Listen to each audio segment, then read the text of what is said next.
It's Ash from Super Videos, back for another video for Season 10 of The Walking Dead. In this video, we're going to be taking a look at two early reviews for the first two episodes back of The Walking Dead's 10th season, Season 10 Episode 9 and Season 10 Episode 10, so the back half of Season 10, 1009 being the mid-season premiere. So of course, some people in the media got early viewing of these episodes and reviewed these episodes, which we're going to take a look at. We're going to look at one from Forbes and one from Nerdist. Now, there could be other early reviews out there, but I decided not to cover more because I don't want to look at too many things, because I feel like at that point it's just giving stuff away and knowing a little bit too much. We've already seen too much, in my opinion, for the second half, but I did want to cover this video for the early reviews because some of you wanted me to talk about these, but I don't want to review more of these early reviews, if that makes any sense. So with that said, let's jump right into it. First, we're going to take a look at Forbes. This Forbes article comes from Paul Tassi. So the article's title is, I've seen the first two episodes of The Walking Dead Season 10B. So let's jump right into it. So of course, we did see that trailer that they released. They've released like 3 big trailers or teasers and trailers for the second half. We covered them all. One recently dropped like a couple hours ago. That should be on the channel already because this is being recorded after. But anyway, and that trailer gave us a lot of interesting and juicy information. I think it gave us a little bit too much, but I'm not going to get into that. But let's jump right into it. So The Walking Dead is coming back in just 2 more weeks to finish out the rest of Season 10, and quite possibly the rest of the Whisper War.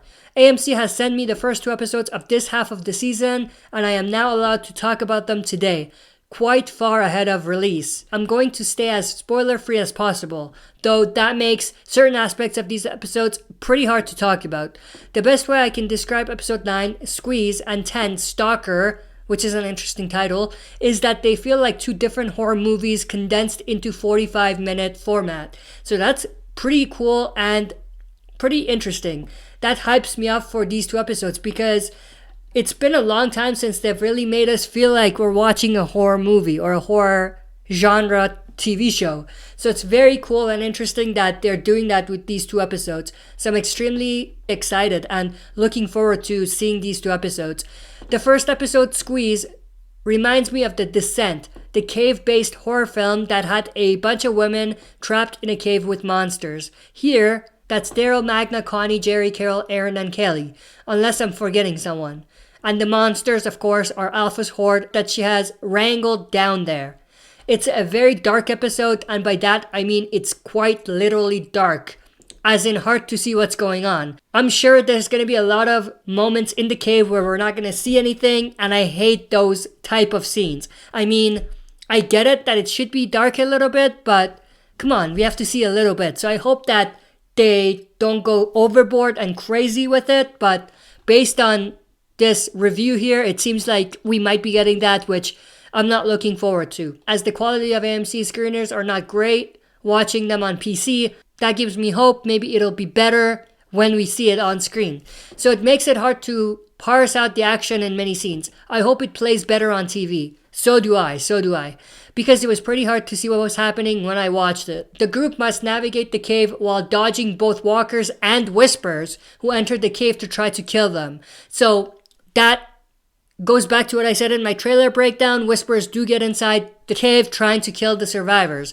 That's going to make things extremely more interesting, and it's going to add a lot more layers to how they're going to handle that situation. This results in a few Prolia sequences, including moments that I literally held my breath for. If you're like me, you probably had bets on who would or would not make it out of the cave alive.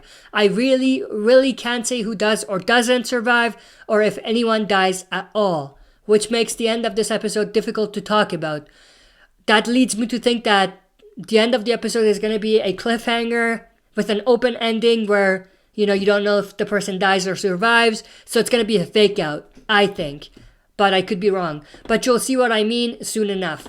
It's no surprise that at least 1 people make it out of the cave, and those that don't, that does not mean they're dead, because we've seen people like Daryl in other scenes in episode previews.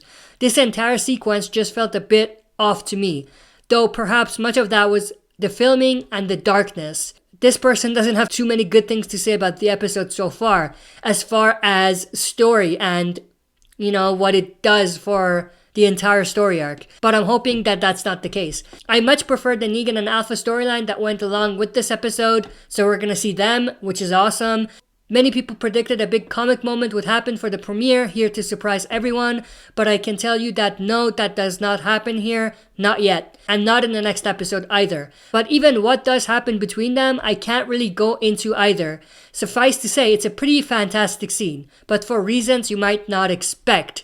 Now, I do know they put some sort of a warning for this midseason premiere as far as sexual content is concerned, so maybe that's what they're talking about, and that's the thing that you might not expect. At this point, I'm going to wait to see it and then judge it, but I don't know how I feel about something like that, like a scene between them like that. In the comics, they didn't really do something like that, and I think it worked. It made sense. I don't know if I agree with them doing that on the show, but we'll have to wait and see. I liked the second episode a lot more, and we shift into a different sort of horror film, where Beta quite literally transforms into Jason Voorhees. I'm sure this is going to be where Beta is going to go into Alexandria or dig his way into Alexandria or dig his way out of Alexandria safe zone from the ground, literally, and that's going to be part of the battle at Alexandria, which is interesting. He actually invades Alexandria, so there we go, through a tunnel made by Dante. Damn it, Dante. So we were right about that. He gets through from the tunnel, and Dante was the one that helped them do that, so that's pretty cool. And he starts murdering random residents in their houses. Wow. So that's quite interesting. I don't think it's going to be any A-listers or even B-listers, but that's interesting. Creating chaos with newly formed walkers as he goes for his true prize, the newly imprisoned Gamma. So Gamma's inside the jail cell. Then what we know now is that Beta is going to try to get him out. Now, I don't know if Beta knows Gamma is a snitch, but maybe he wants to kill her himself. That's why he's trying to get her. So that's also interesting. Or he might not even know that Gamma is a snitch. So that's also interesting. Who has turned traitor and sought refuge at Alexandria. It's a stellar, horrifying sequence. Even if I'm not wild about how it ended, this episode also gives us a flat-out brawl between Daryl and Alpha that goes some interesting places. That's super cool. So Daryl and Alpha are going to get a showdown in this episode. I was expecting maybe Daryl and Beta, but Daryl and Alpha, that's extremely interesting. And sees the return of an absent character. Absent character, who could that be? Sees the return of an absent character. Not sure who that could be. I mean, maybe Lydia, that's the only person I can think of, but maybe I'm wrong. Let me know if you know in the comment section below. Elsewhere, we see Father Gabriel starting to lose his mind a little bit, now fully transformed into a warlord, threatening to chop fingers and pull teeth of whispers in order to break them and get information. Wow. I mean, I think Negan would have loved to see this side of Father Gabriel, but yeah, it's an interesting turn of events for Father Gabriel. Rosita tries to keep him in check, but I'm curious to see where they're taking his character.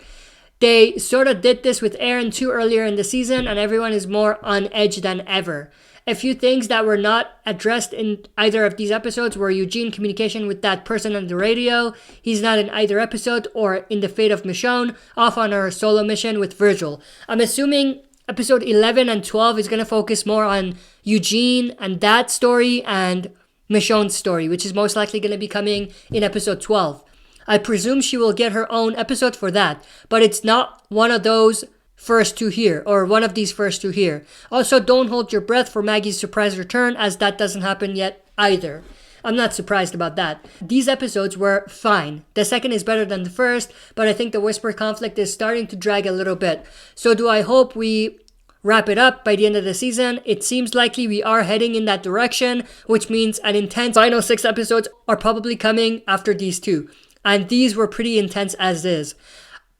I'll have more to say on both of these once they've actually aired. Sorry for being cryptic. Maybe a more balanced review, a neutral one. It seems like it's going to be a cool episode, some great things, but maybe not as great and exciting as everyone has made it out to be. But we'll have to wait and see. I'll be the judge of that myself, personally. But then we'll get into Nerdist. So this article comes from Nerdist. It's pretty short. It's an article by Ty Gooden. A few months ago, The Walking Dead left fans with a major cliffhanger. Carol's incessant thirst for revenge led her to her Daryl, Connie, Aaron, Magna, Jerry, and Kelly getting caught in the cave filled with walkers, courtesy of Alpha. Who will live? Who will die? Who else is in the cave? Those questions and more were answered in the mid-season premiere, which picks up right where the story left off. I forgot to read the title. I'll read that quick. The Walking Dead mid-season premiere will upset and confuse fans. That does not excite me. That actually concerns me a little bit. Anyway, the entire situation was undoubtedly a means to get Carol to finally stop acting on impulse. I hope she does. I really do. Frankly, if this episode doesn't make her stop acting like a complete fool, then nothing will at this point. I'm glad some people are actually saying it for what it is. Carol is acting a fool. Everyone on this show has had their share of not so bright decisions that have led to major consequences, but Carol's actions are completely without any sense of rationale. I completely agree with that. The events that transpired during their escape mission quickly becomes infuriating after taking a sharp turn for the worse. In a world where there are infinite ways to progress a character's story or take them on some sort of emotional journey, Walking Dead goes back to the same exhausting formula. Again, they don't have too many good things to say about Walking Dead and these two episodes, or this episode, mid-season premiere, so that concerns me a little bit. It's not shocking for awful things to happen on an apocalypse show, especially in the middle of a brewing conflict, but that doesn't mean this blow will be any less devastating to a lot of viewers. Discord among The Walking Dead's fervent fandom is a way of life, and I can already see the dark clouds on the horizon. There will probably be a share of theories to suggest some alternatives to what is being presented in the show, but it's not likely considering that there was backlash to fake outs in the past. So a fake out death is probably going to happen within the first two episodes, which I'm not looking forward to. Most likely in the first episode, like the cliffhanger of the first episode. I'm not looking forward to that, honestly. In the show's universe, Carol's strained relationships with pretty much everyone just becomes infinitely worse.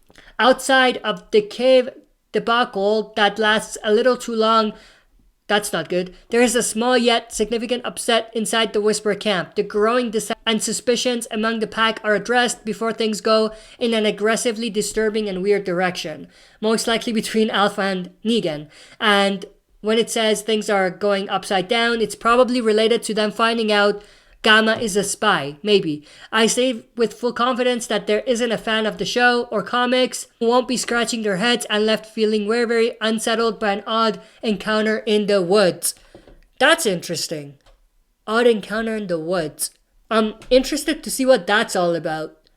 That's cryptic. That's a little cryptic. Anyway, the subsequent episode finally starts to move the Whisper War forward as it deals with the fallout from the mid-season premiere's events and starts a new conflict. A lot more happen than expected, with action that brings to mind those great murderer Rick Grimes moments from the past. Love that. Bait and switch trickery, a quick catch up with some familiar faces, and a few intense one-on-one battles. I'm assuming that's Alpha and Daryl because it was mentioned in the other review. It would all be a much more intense affair if it wasn't for obvious plot armor as well as 10B photos that confirm certain characters survive. That's the price we pay in today's TV universe, where far too much is revealed ahead of time. Like I said earlier, they revealed too much with those pictures and those trailers. But then again, as content creators, there's no way I was going to avoid them. So it is what it is. Everyone is starting to unravel in their own ways, and this time there's no Rick or Michonne to reel people back in. The ending might leave some folks screaming why as they wait impatiently for another episode. So mostly negative review on this end, more neutral on the side of Forbes. But that's pretty much everything I wanted to cover. Hopefully these two episodes won't be super bad. At this point, I'm not expecting them to be super great, but I hope they're not super bad. But that's pretty much my review of this review, if that makes any sense. Hope you guys enjoyed. That's it for this video. See you next time for another super video. If you like what you see, press like, subscribe for more content, and press the bell button to receive notifications for daily uploads.